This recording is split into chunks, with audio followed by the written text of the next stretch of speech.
How to create a Cash App account. Hello everybody. If you guys are wondering how, you may follow up the step. So go ahead and open up Cash App on your screen. And once you open it up, you need to enter up your phone or email in order to continue with the further process.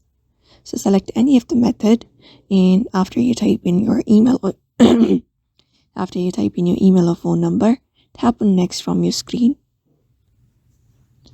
After doing so, you need to enter up the code sent to your email address or your phone number for a verification process and tap on next. And then after tapping on next, you need to add a bank using your debit card.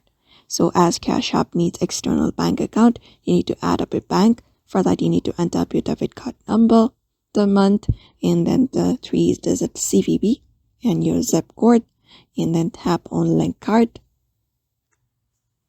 Once you do that, you need to enter up your legal name, your first and your last name, which should match with your government ID, and then tap on next.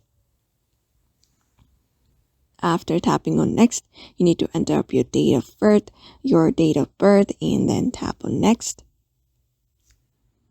And then you need to choose up a cash tag for yourself to get paid by anyone, and then tap on next. After doing so, enter up your zip code and then tap on next. And once that is done, your Cash App card should be here, and tap on next again. And then there you go. Your account has been now created on Cash App. So that's it. That is how you create up your Cash App account. So I hope this video was helpful, and thank you for watching this video.